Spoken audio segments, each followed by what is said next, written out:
এই মসজিদে যদি 200 জন মুসল্লি হয়, 200 জনের অ্যান্ড্রয়েড সেট মোবাইল ফোন যদি এক জায়গায় করা হয়, তাহলে দেখা যাবে 100 জনের মধ্যে 98 জনের মোবাইল একই সেম সেট থাকবে।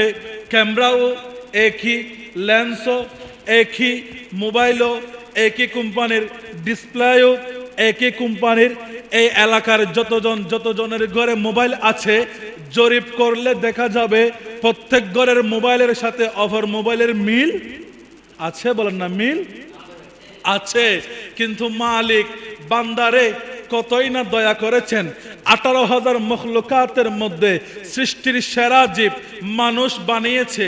এই মানুষের মধ্যে আপনি পৃথিবীর পশ্চিম প্রান্ত থেকে পূর্ব প্রান্ত পর্যন্ত, উত্তর থেকে দক্ষিণ প্রান্ত পর্যন্ত যে কোনো মানুষকে যদি এক জায়গায় করেন, ওই মানুষের চোখের সাথে আমার চোখের লেন্স কখনো মিল পাওয়া যাবে?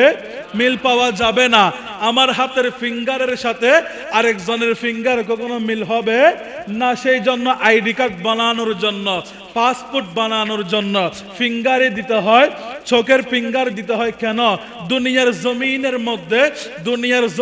মধ্যে পৃথিবীর পূর্ব প্রান্ত থেকে পশ্চিম প্রান্ত পর্যন্ত একজনের সাথে অপরজনের চোখের লেন্সের সাথে কখনো মিল হয় না। যিনি আমারে আপনারে এত স্পেশালিটি দিয়ে বানিয়েছেন, তিনি কে? তো সেই আল্লাহ বলছেন, বান্দারে তোরে আমি আদম নবীর উম্মত বানাই নাই, তোরে নবী মুসার উম্মত বানাই নাই, তোরে খলিলুল্লাহর উম্মত বানাই নাই, তোরে ইব্রাহিম খলিলুল্লাহর উম্মত বানাই নাই। তো মালিক কার উম্মত বানিয়েছেন? কার উম্মত বানিয়েছেন? কার উম্মত বানিয়েছেন? মালিক বলছে কার উম্মত জানোস? যখন কিয়ামতের ময়দানে, যখন হাসরের ময়দানের মধ্যে ইজা জুলজিলাতিল আরদু জিলজালাহা, যখন পুরা দুনিয়া ধ্বংস হয়ে যাবে, কেউ আর বেঁচে থাকবে না।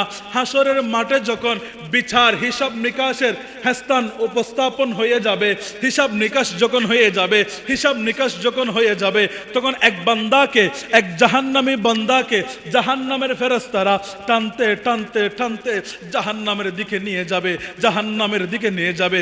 তখন আমার নবী ফুলসিরাতের গোড়ায় দাঁড়ায় থাকবে, ফুলসিরাতের গোড়ায় দাঁড়ায় থাকবে। দাঁড়াইয়া তখন আমার নবীকে ওই জাহান্নামী বান্দা অসহায় অবস্থায় দেখে থাকবে। তখন আমার নবী বলবে, ওগো জাহান্নামের ফেরেশতারা। একজন নবী বলবে, ওগো জাহান্নামের ফেরেশতারা, একটু করে দাঁড়া না, এই বান্দারে, এই উম্মতরে কোথায় নিয়ে যাচ্ছ? ফেরেশতা বলবে, ওগো নবী, তার হিসাব নিকাশ হয়ে গিয়েছে, তার হেস্তান হয়েছে জাহান্নাম, তার হেস্তান হয়েছে জাহান্নাম, তাকে জাহান্নামের কুণ্ডুলির মধ্যে নিয়ে যাচ্ছি, তাকে জাহান্নামের কূপের মধ্যে ফেলে দিতে নিয়ে যাচ্ছি। তখন ওই নবী বলবে, ওই একজন নবী বলবে, ও গো ফেরেশতা, একটু করে দাঁড়াও, একটু করে দাঁড়াও, আমার সামনে এই বান্দারে, এই উম্মতরে একটু করে মিজানের পাল্লায় তার আমল নামাগুলো আর একটু করে তুল না, আমি নবীর সামনে একটু করে দেখতে চাই। তখন ফেরেশতা বলবে, ও গো নবী, তার হিসাব নিকাশ হয়ে গিয়েছে, তার হেস্তান জাহান্নামে, আবার কি মাপ দিব? তখন ওই একজন নবী যখন নাসুর বান্দা, আল্লাহ বলবে, ফেরেশতা রে, সমস্যা নাই, আরেকবার মাপ দে না, আরেকবার তার আমল নামা মিজানের পাল্লায় তুলে দে, সমস্যা নাই। যখন মিজানের পাল্লায় তুলে দিবে, তখন ফেরেশতা তাজ্জব হয়ে যাবে, কিছুক্ষণ আগে যেই বান্দার আমল নামা ভালো আমল কম ছিল, খারাপ আমল বেশি ছিল, যেই বান্দার হেস্তান জাহান্নাম হয়েছে, হঠাৎ করে ওই মিজানের পাল্লার সামনে হঠাৎ করে ফেরেশতারা সবাই অবাক হয়ে যাবে, বিস্ময় হয়ে যাবে। কেন? ফেরেশতা বলবে, ওগো নবী, এই মামলা কি বুঝলাম না, একটু আগে এই বান্দার আমল নামা যখন মিজানের পাল্লার মধ্যে দিয়েছি, তখন দেখা গেল তার কোনো ভালো আমল নাই, তার কোনো ইবাদত নাই, তার কোনো নামাজ নাই, তার কোনো হজ নাই, তার হেস্তান হয়েছে জাহান্নাম। কিন্তু এখন হঠাৎ করে তার ভালো আমলের পাল্লা হঠাৎ করে ভারী হয়ে গেল কেন? তার পাপের আমলের পাল্লা হঠাৎ করে হালকা হয়ে গেল কেন? আমার নবী মুস্কি হাসে, আমার নবী মুস্কি হাসে। তখন নবী বলবে, ফেরেশতা, তুমি বুঝবা না, সেটা অন্য মামলা। তখন ওই বান্দারে বলবে, তোর আর জাহান্নামে যাইতে হবে না, আমি নবী বলছি তুই জাহান্নামে জান্নাতে চলে যা, আমি নবী বলছি তুই জান্নাতে চলে যা। এখন ওই উম্মত খুব বেসাহারা, খুব বেসাহারা। ওই উম্মতও তাজ্জব, কারণ তার হেস্তান ছিল জাহান্নাম, হঠাৎ করে সেই কেমনে জান্নাত পেয়ে গেল? যখন সে ফুলসিরাতের পাড়ের মধ্যে উঠবে, high high high high high, দেখেন আমার আল্লাহ কেমন একজন নবীর উম্মত বানিয়েছে। ওই বান্দা যখন ফুলসিরাতের মাঝখান বরাবর যাবে, পিছনে ফিরে বলবে, ওগো নবী, বড়ই জানতে ইচ্ছা করে আমার কি এমন আমল ছিল, আমার কি এমন আমল ছিল যে আমি জাহান্নামে থেকে জান্নাতে হলাম। তখন ওই একজন নবী বলবে, বান্দা তুই কি ভুলে গেছো, বান্দা তুমি কি ভুলে গেছো, আজকে থেকে আমি নবী আসার পরে 1500 বছর পরে ফতেঙ্গার জমিনের কাঠগড় এলাকার বাইতুর রহমত জামে মসজিদের কর্নারে বসে তুই গরিব ছিলি, তুই ভ্যান গাড়ি চালানোওয়ালা ছিলি, তোর ঘর ছিল গুদামঘর, তোর ঘর ছিল টিনের ঘর, কিন্তু তুই ভুলে গিয়েছস তুই একদিন আমি নবীরে না দেখিয়া, আমি নবীর প্রেমে ঈমান আনিয়া, আমি নবীর ইশক মোহাব্বতে বাইতুর রহমত জামে মসজিদের কর্নারে বসে একটাবার ইয়া রাসূলুল্লাহ বলে ডাক দিয়েছিলি, একটাবার আসসালাতু আসসালামু আলাইকা ইয়া রাসূলুল্লাহ বলেছিলি। সেই দিন তোর ডাক, তোর এই দরুদ শরীফ আমি মদিনা ওয়ালার কদমে এতই কবুল হয়েছে, এক দরুদ শরীফের উসিলায় তোরে জাহান্নামী থেকে জান্নাতি বানাই দিলাম। বলেন সুবহানাল্লাহ। সেই নবীর উম্মত আল্লাহ আমাদেরকে বানিয়েছেন, তিনি আর কেউ নয়। আসা আইয়াবা আসাকা রব্বুকা মাকামাম মাহমুদা, তিনি তো ওই নবী, তিনি তো ওই নবী, তিনি তো ওই নবী যাকে আমার আল্লাহ আরশ কুরসির পাশে এইরকম একটা কুরসি দিবে বসার জন্য, একটা কুরসি দিবে এইভাবে বসার জন্য, কিন্তু ওই নবী উপরে বসবে না। আল্লাহ জিজ্ঞেস করবে, ইয়া রাসূলুল্লাহ, আদম থেকে ঈসা পর্যন্ত এতজন নবী রাসূল আমি দুনিয়ার মধ্যে পাঠিয়েছি, কাউকে এইরকম আমি গুরুত্ব দিই নাই, আপনার জন্য আমি স্পেশালিটি দিয়ে এইরকম একটা কুরসি বানিয়েছি, আপনি বসতেছেন না কেন? তখন ওই নবী বলবে, ওগো আল্লাহ, কি করে আমি ওই চেয়ারে বসি, কি করে আমি ওই চেয়ারে বসি? আমি বসবো উপরে, আমার উম্মত থাকবে, আমার বাইতুর রহমত জামে মসজিদের আমার আশিকরা জাহান্নামের মধ্যে যাবে, এটা তো হবে না। আল্লাহ, আমি নবী বলছি, যতক্ষণ পর্যন্ত আমার আশিক, আমার উম্মত, আমার বাইতুর রহমত জামে মসজিদের আশিকদেরকে যতক্ষণ পর্যন্ত জান্নাত দিব না, ততক্ষণ পর্যন্ত আমি রাসূল কুরসির মধ্যে বসবো না। বলেন সুবহানাল্লাহ। কেমন নবীর উম্মত আল্লাহ আমাদেরকে বানিয়েছেন। আজকে সেই নবীর লখতে জিগর সৈয়দুশ শুহাদা ইমামে হুসেনকে আজকের দিনে কারবালার জমিনে সেই পাপিষ্ট এজিদ দুধের শিশু আলী আসগরকে পর্যন্ত পানি দেয় নাই। আজকে আমরা মুসলমান, সেই মুসলমান আজকের দিনে এসে সেই নবীর উম্মত দাবি করে বলি এজিদের দোষ ছিল না। নাউজুবিল্লাহ বলবেন না? একটু জোরে বলেন নাউজুবিল্লাহ। আরে আমার নবী বলছেন কোন ইমাম হুসাইনের কথা, যার কথা আমার আল্লাহ কুরআনের মধ্যে বলছেন সূরা আহজাবের 33 নম্বর আয়াতের মধ্যে, ইন্নামা ইউরিদুল্লাহু লিইউযহিবা আনকুমুর রিজসা আহলাল বাইতি ওয়া ইউতাহহিরুকুম তাতহীরা।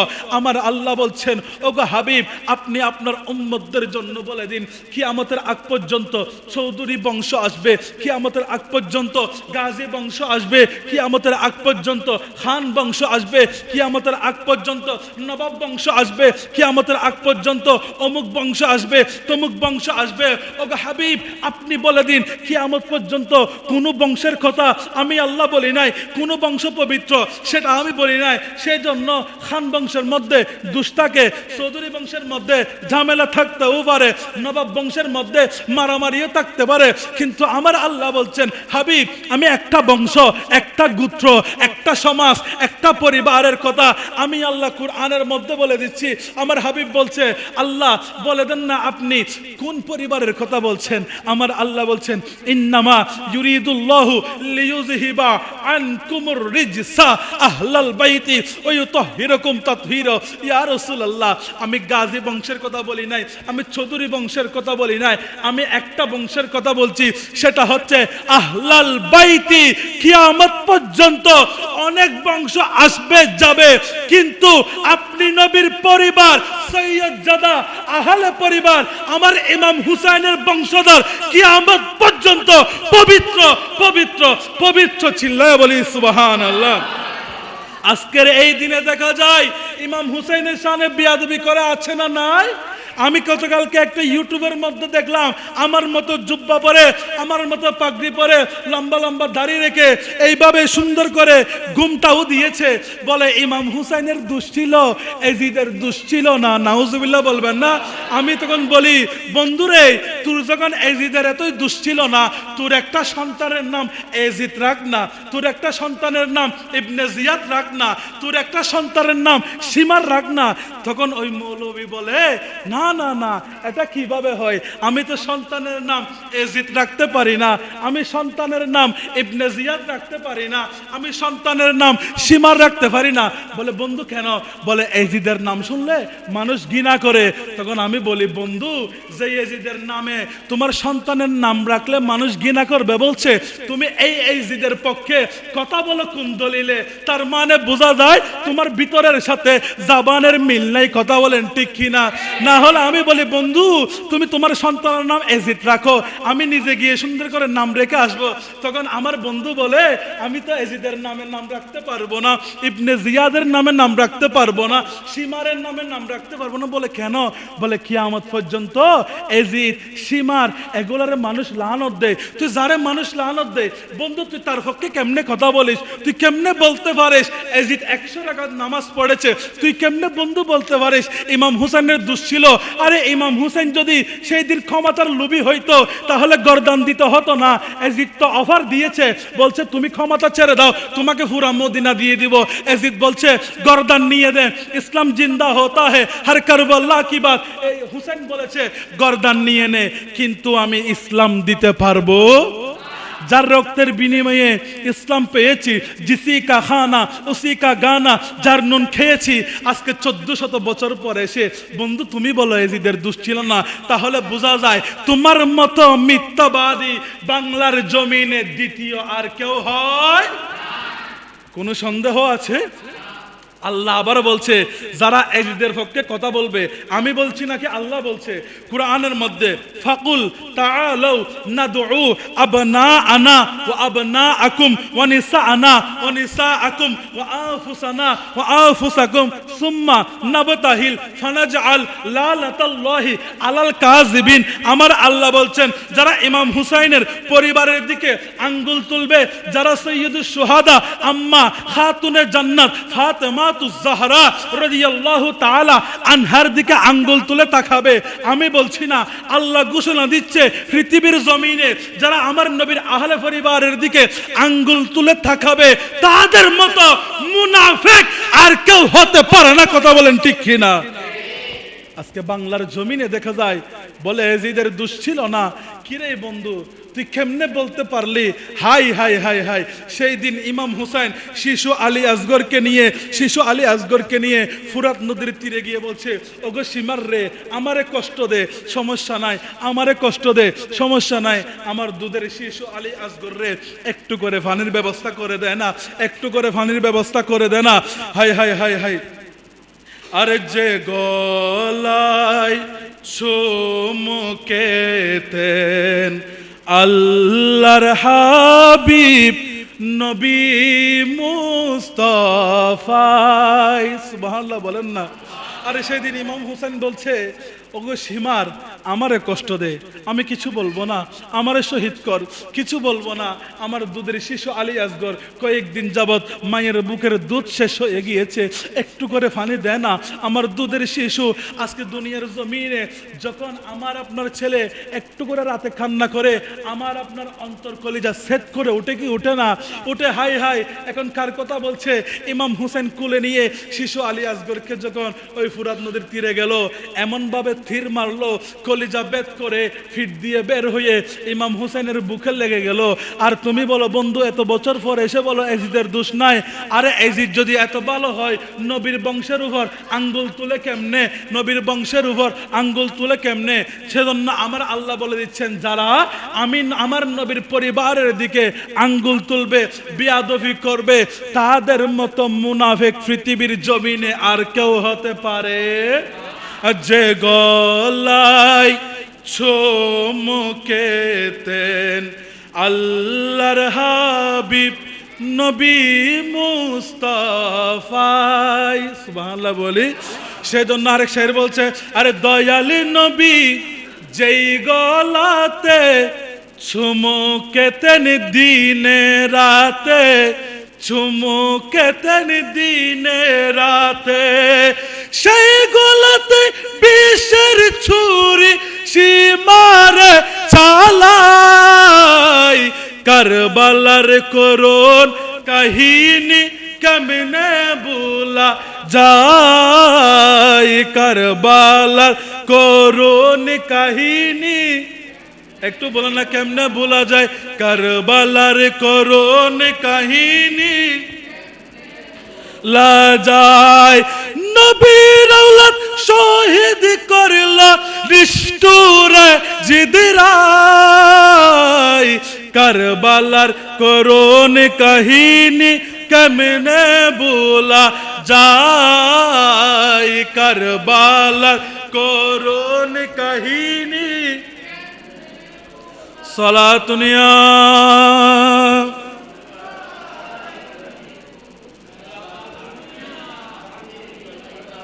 হাই হাই সেদিন আজকের দিনে কারবালার জমিনে রক্তাক্ত জমিন। সেজন্য আমার নবী বলছেন, উম্মত ততক্ষণ পর্যন্ত তোমরা নিজেদেরকে মুমিন দাবি করিও না। কতক্ষণ পর্যন্ত? বুখারী শরীফের হাদিস শুআবুল ঈমান 1555 নম্বর হাদিসের মধ্যে আমার নবী বলছেন, আন আনাস রাদিয়াল্লাহু তাআলা আনহু হতে বর্ণিত, আনিন নবী সাল্লাল্লাহু আলাইহি ওয়াসাল্লাম, আমার প্যারা নবী ইরশাদ করছে, লা ইউমিনু আহাদুকুম হাত্তা আকুনা আহাব্বা ইলাইহি মিন ওয়ালাদিহি ওয়া ওয়ালাদিহি ওয়ান নাসি আজমাইন।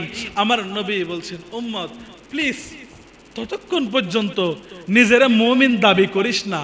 ইয়া রাসূলুল্লাহ, কতক্ষণ পর্যন্ত মুমিন বলতে পারবো না? বলে, যতক্ষণ পর্যন্ত তোর পরিবারের চাইতে, তোর বিবির চাইতে, তোর ধন সম্পদের চাইতে, তোর জায়গা জমিনের চাইতে, তোর বিল্ডিং এর চাইতে, তোর অ্যাপার্টমেন্টের চাইতে, তোর জায়গা জমিনের চাইতে যতক্ষণ পর্যন্ত আমি নবীর ভালোবাসা, আমি নবীর পরিবারের প্রতি ভালোবাসা, ইমাম হুসাইনের প্রতি ভালোবাসা যতক্ষণ বেশি হবে না, ততক্ষণ পর্যন্ত নিজেরা মুমিন দাবি করিস না। ইয়া রাসূলুল্লাহ, আপনি কেন এই কথা বলছেন? বলছে, আমার নবী যেদিন সাখারাতের বিছানায় আমার নবী দুনিয়া থেকে পর্দা করবেন, আম্মাজান আয়েশা রাদিয়াল্লাহু তাআলা আনহুতে বর্ণিত, আম্মাজান আয়েশা সিদ্দিকা রাদিয়াল্লাহু তাআলা আনহা বলছেন, আমার নবী দুনিয়া থেকে পর্দা নেওয়ার আগে আমার রান মুবারকের মধ্যে আমার নবীর মাথা মুবারক রেখেছেন। রেখে আম্মাজান আয়েশা সিদ্দিকা রাদিয়াল্লাহু তাআলা আনহার দিকে তাকাই বলছে, আয়েশা রে, তুমি কি জানো আমি নবী কখন বেশি কষ্ট পেয়েছি? তখন আম্মাজান বলছে, ইয়া রাসূলুল্লাহ, জানি না, আপনি বলেন না। তখন আমার নবী বলছেন, তায়েফের ময়দানে আমারে মারতে মারতে রক্তাক্ত করে ফেলেছে, আমি নবীর মনে কষ্ট আসে নাই, উম্মতের জন্য আমি দোয়া করেছি। উহুদের ময়দানে আমাকে মেরে দান্দান মোবারক শহীদ করেছে, আমি নবী বদদুয়া দিই নাই। একটু কেউ কথা বলবেন না, কথা বললে বক্তব্য লড়ে যায়, কেউ কথা বলবেন না। আল্লাহ তাআলা আপনাদের মোহাব্বত কবুল করুক, বলেন আমিন। আমার নবী বলছেন, আয়েশা উহুদের ময়দানে আমার দান্দান মোবারক শহীদ করেছে, আমি নবী কষ্ট পাই নাই, আমি সিজদার মধ্যে গিয়েছি, আমাকে উটের নাড়ি বুড়ি চড়িয়ে দিয়েছে, আমি কষ্ট পাই নাই। তখন আয়েশা বলছে, ইয়া রাসূলুল্লাহ, তাহলে বলেন না কোন টাইমে বেশি আপনি কষ্ট পেয়েছেন? বলে, আয়েশা, যখন জিব্রাইল এসে বলছে, ইয়া রাসূলুল্লাহ, আপনার এমন কিছু মুনাফিক উম্মত থাকবে যারা আপনার হাতে ইসলাম ধর্ম গ্রহণ করে, আপনি নবীকে ভালোবেসেছে, আপনি নবীর হাতে বাইয়াত হয়েছে, কিন্তু 61 হিজরিতে কারবালার জমিনের মধ্যে আপনি যে হুসাইনকে আপনার কাছে আসলে আপনি এত মহব্বত করতেন, সেই মুসলমান নামদারি মুনাফিক আপনি নবীর আওলাদের গলার মধ্যে ছুরি চালিয়ে দিবে। আমার নবী বলছেন, আয়েশা বিশ্বাস করো, যেই দিন এই কথা জিব্রাইল বলেছে, খোদা কি কসম, আমি নবী বলছি, সেই দিন আমি এমন কষ্ট পেয়েছি, আমার কষ্টে পুরো আরশ কুরসি পর্যন্ত কেঁপে উঠেছে। যখনই এই কথা মনে হয়, আমার হুসাইন যখন আমার কাছে আসে, এই কথাটা বড়ই মনে পড়ে যে আমার উম্মত আমার হাতে ইসলাম ধর্ম গ্রহণ করে আমার নাতিরে জবাই করে দিবে, আমার নাতির আওলাদগণকে, যেই নবীর পরিবার মহিলাদেরকে, মা বোনদেরকে কখনো কেউ ছায়া পর্যন্ত দেখে নাই, সেই দিন দামেস্কের জমিনে, সেই দিন কুফার জমিনে, আজকের এই দিনে উলঙ্গ করে আমার নবীর পরিবারদেরকে হাতে হাত করা লাগাইয়া দামেস্কের জমিনে যে এজিদ রাস্তায় রাস্তায় ঘুরিয়েছে, সেই এজিদ মুসলমান হয় কেমনে? সেই জন্য আজকে বাইতুর রহমত জামে মসজিদ থেকে লাউড অ্যান্ড ক্লিয়ারলি বলে দিতে চায়, এজিদ কখনো মুসলমান হতে পারে। বলেন হুজুর কেন আপনি খরা করি এইভাবে বলছেন কেন? মুসলমান তো সবাই একই, মুসলমান আবার দুই ভাগে বিভক্ত হয় কেমনে? মুসলমানের সাথে আমার কোনো যুদ্ধ নাই, আমার মুসলমান ভাইয়ের সাথে আমার কোনো জায়গা জমিনের মারামারি নাই, জায়গা জমিনের কোনো লেনদেন নাই। তাহলে ওগো সাকিব রাজা, আপনি মুসলমানকে দুই ভাগ করছেন কেন? সবাই তো মুসলমান, একই নবীর উম্মত, তাহলে দুই ভাগ কেন? আমি বলছি বন্ধু, দুই ভাগ তো আমি করি নাই, আমার নবী করে দিয়েছেন। কেন? ওই যে আমার নবী বলেছেন, আমার হাতে ইসলাম ধর্ম গ্রহণ করেছে কিন্তু কারবালার জমিনে আমার হোসেনকে জবাই করে দিয়েছে। তখন বোঝা যায় মুসলমান দুই প্রকার হয়। একটা হচ্ছে যারা আমার নবীর পরিবারকে ভালোবাসে, তাদেরকে বলা হয় হুসাইনি মুসলমান। আর যারা নামাজ পড়েছে, আরে সেই দিন তো কারবালার জমিনে ইমাম হুসাইনের বিপক্ষে, এজিদের পক্ষে ৮,০০০ মুফতি মুহাদ্দিস ছিল, ১২,০০০ কোরআনে হাফেজ ছিল, তাদের কলবে কোরআন ছিল, তাদের কলবে হাদিস ছিল, তাদের কলবে আমার নবী ছিল, কিন্তু কলবের মধ্যে নবীর পরিবারের ভালোবাসা ছিল না। সেই জন্য তাদের কোরআন থাকার পরেও, তাদের কলবে হাদিস থাকার পরেও তাদের কোনো কাজে আসে নাই। কাজে আসলে কখনো নবীর পরিবারের প্রতি কখনো আঙ্গুল তুলতে পারতেন না। সেজন্য ওই দিনের পর থেকে মুসলমান দুই ভাগে বিভক্ত হয়ে গিয়েছে। যারা এজিদের পক্ষে গিয়েছে তারা মুসলমান, কিন্তু তারা হচ্ছে সবচাইতে বড় মুনাফিক, কাফের। আর যারা ইমাম হুসাইনকে ভালোবাসে, সেদিন কারবালার জমিনে রক্ত দিয়েছে, তারা হচ্ছে হুসাইনি মুসলমান। বলেন সুবহানাল্লাহ। এখন বলতে পারেন হুজুর আজকে এত ডিবেট কেন, এত বিভক্ত কেন?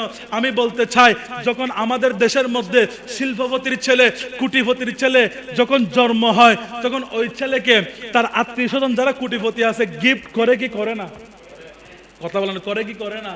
ও আরব দেশত যেতে ওয়া কুটিপতির ঘরে তুক ধর্মাঞ্চল হওয়া যেতে জন্মগ্রহণ করে, এতে খালা হলে স্বর্ণ সিং, নানি স্বর্ণ সিং দেয় না? দেয় না? দেয় তো, সারি মিকে আরা জানি তো। কুটিপতির ঘরের সাথে লেনদেন, কুটিপতির জিজ্ঞেস করে কিরে তার ছেলে স্বর্ণের চেঙের মর্ম কি বুঝবে? বলে তাকে আমি গিফট দিচ্ছি তার মুখে একটু হাসি ফুটানোর জন্য। ছেলে যখন একটু বড় হয়, আবদার করার আগে বাবা তো শিল্পপতি, মার্সিডিজ ব্র্যান্ডের BMW গাড়ি কিনে দিচ্ছে, ইয়ামাহা শোরুম থেকে R15 কিনে দিচ্ছে। বাবারে জিজ্ঞেস করি, ছেলে মাত্র 15 বছর, ছেলে মাত্র 20 বছর, আপনি এরকম দামি দামি লক্ষ কোটি টাকার গাড়ি কেন কিনে দিচ্ছেন? বলে আমার ছেলের মুখে একটু হাসি ফুটানোর জন্য।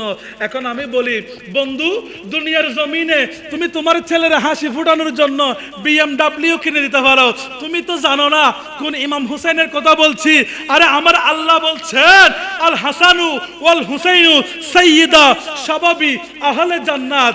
আরে আমার আল্লাহ বলছেন, দুনিয়ার জমিনে শিশু যখন কান্না করে, ছেলে যখন বাইনা করে, বাবা খুশি করার জন্য মার্সিডিজ ব্র্যান্ডের গাড়ি কিনে দেয়, আর ইমাম হুসাইনকে খুশি করার জন্য আমি আল্লাহ খুদ জান্নাতের সরদার বানিয়ে দিলাম। বলেন সুবহানাল্লাহ।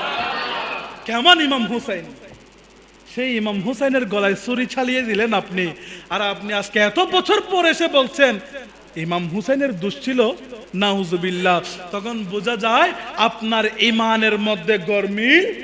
সেজন্য আমার আল্লাহ মুসলিম শরীফের হাদিস বলছে, যতক্ষণ পর্যন্ত তোমার কলবে ইমাম হুসাইন থাকবে না, ততক্ষণ পর্যন্ত ওয়াল্লাজি নাফসি বিয়াদিহি লা ইয়ানফাউ আবাদান আমালুহু ইল্লা বিমারিফাতি হক্কিনা। যতক্ষণ পর্যন্ত তোর কলবে আমি নবীর পরিবার থাকবে না, নিজেরে আমলদার, নিজেরে নামাজি, নিজেরে মুমিন হিসাবে পরিচয় দিস না। কিন্তু সাহাবী জিজ্ঞেস করে, ইয়া রাসূলুল্লাহ, যদি তাদের কলবে আপনি নবীর পরিবারের মহব্বত থাকে তাহলে তাদের কি হবে?